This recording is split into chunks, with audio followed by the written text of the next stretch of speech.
Alright guys, welcome to another video and thank you so much for tuning in to Road Pilgrim.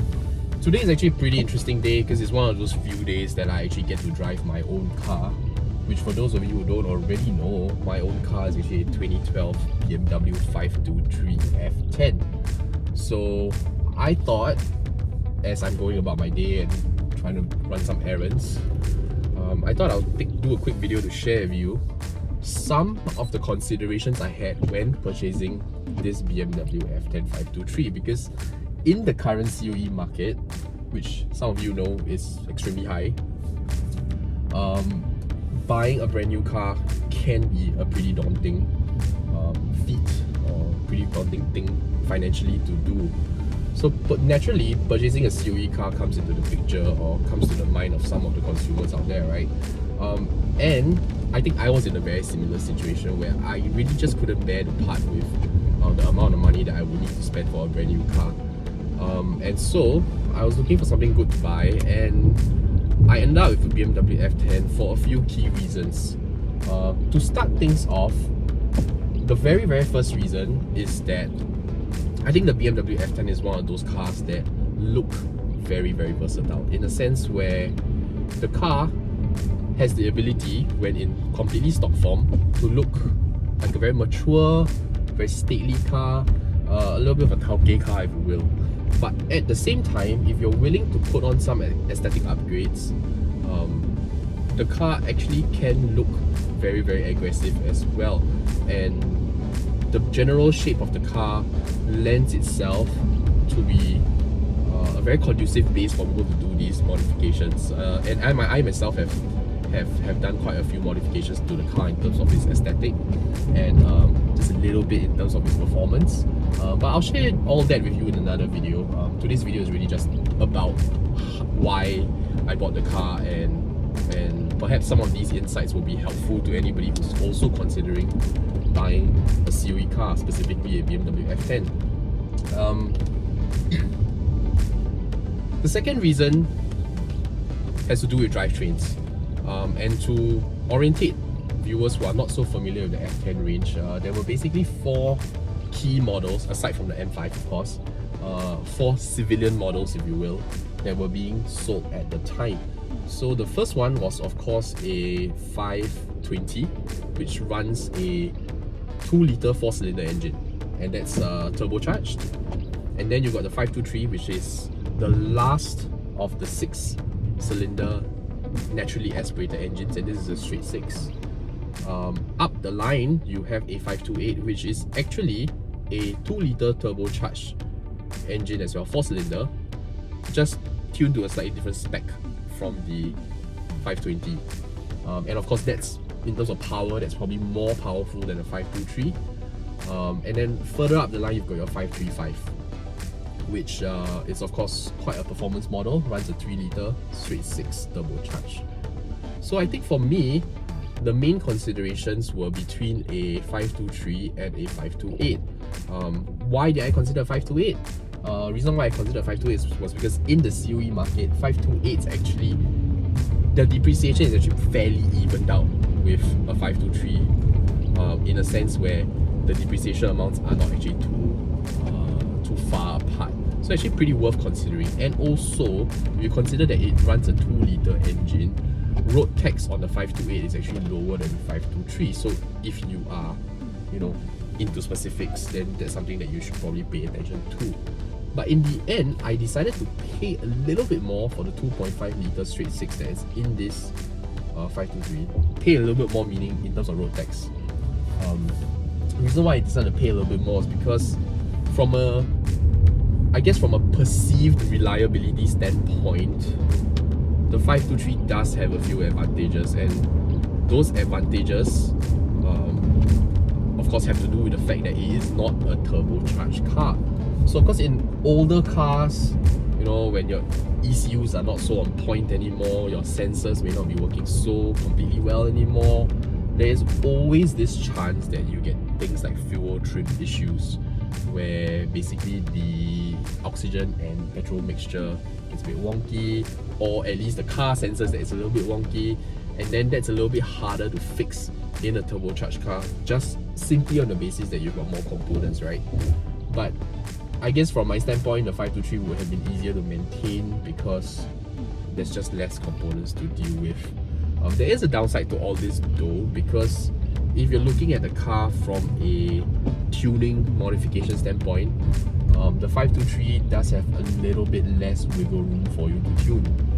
In fact, most tunes in Singapore are related to ECU tuning, right? And that has a lot to do with how much or how you program your turbocharger to function. So without a turbocharger, there's really not a lot that you can tune with a 523 without spending on, say, an excessive amount on hardware upgrades, air intakes and so on. So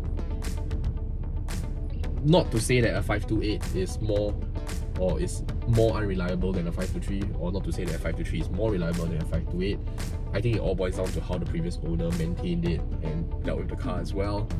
But it is important to note that there is a fundamental difference in the way the cars were built, in the drivetrains, and it could be a very key consideration for you. You know, if you want something that is pretty straightforward to maintain, doesn't have too many components, doesn't have a turbocharger to deal with, doesn't produce so much torque and therefore produces slightly less wear and tear on your gearbox, then that's something that you want to consider. Another reason that I really like the F10 523 is the fact that I think it's a car that drives wonderfully for its age. For this particular car that I have, when I got the car, the original shocks were already sort of in the final leg of its lifespan. So what I did was that I pulled them out and I actually input a brand new set of build signs. These are not your adjustable suspensions, they are fixed height, straightforward ones, and they actually cost less than the stock ones, or rather they actually cost less than the original BMW parts, so that's something to take note of as well. After changing them, this car is wonderful to drive. It soaks up all the bumps so readily, holds firm in the corners, and I can safely say that it's one of the most versatile cars that I've ever driven. And this is actually something I use as a daily driver, which is really ironic because I actually don't drive this car very often. Most of the time I'm in a test car. Maybe sometimes up to 6 days a week I'm in a test car, and then I've only got 1 day with this car. But this is actually the car that I use to ferry my kids around and all that as well. I've got 2 car seats in the back, one for my 5-year-old and one for my 6-month-old. So you can see, you know, it's a car that can look like an urban car and look really aggressive and really out there, but at the same time it's good enough and big enough and comfortable enough for you to use as a family car. Unfortunately though, I resisted the urge to modify the exhaust on the car, which is something I'm not writing off in terms of like in a sense where it's not something that I would say I will not do. You know, in the future it's something that I probably might do, but that's probably something that I need to go and clear with my wife as well, because she was telling me that she doesn't want the car to be too loud for the girls.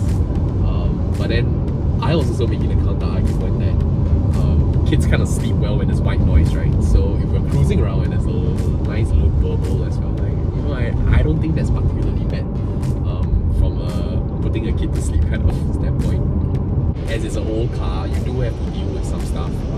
Standard BMW oil leaks are always there.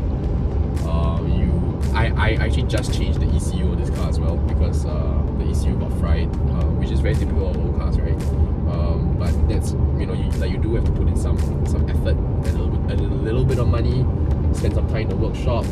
But if you're willing to do that, then I think you're going to be rewarded with something that's extremely versatile, good to drive, looks great, and you know, generally I think it's still a very driver-oriented car. The last of the naturally aspirated engines in a 5 Series. I think for many drivers in Singapore, you probably can't remember the last time you drove a naturally aspirated engine, because the truth is they're getting less and less common. Also because they can be a little bit less fuel efficient, especially in larger cars like the 5 Series. But there are so many nice things about a naturally aspirated engine, and when you've got, you know, like a decent sized one like the 2.5 litre straight 6 naturally aspirated, the pull on the car is just so different from the way a turbocharged car drives. It feels so much more linear, and there's so much weight behind the acceleration. And this is not to be confused with torque. So torque kind of pushes you into your seat, right? But the feeling of a naturally aspirated engine is one that kind of just like pulls you forward with sort of no end in sight. It doesn't seem to ever run out of steam, and that's an experience that I would say is becoming less and less common. And if you do have the chance to own a car with a naturally aspirated engine, you know, now might kind of be your last chance to do it. I don't think they're going to make a lot more naturally aspirated engines further down the line. One that's not hybridized anyway. Yeah, so I hope that this information has been useful for anybody who has ever thought of owning a BMW F10, or is thinking of buying one, or, you know, is considering the various options among the F10 range of cars. If you enjoyed the video, please subscribe to the channel, give us a like, give us a comment as well. Let us know what other things you want to know about the car. If you have any questions about the F10 as well, please drop them in the comments. I'll answer them if I can. Of course, I don't know everything there is to know about the car, but I will be able to answer these questions from the standpoint of an owner myself. When there is time, I'll do another video of my other car, which is also a 2012, but it's a 2012 E90 320. So hopefully that's also interesting for you. In the meantime, be safe, take care of yourself, and bye bye.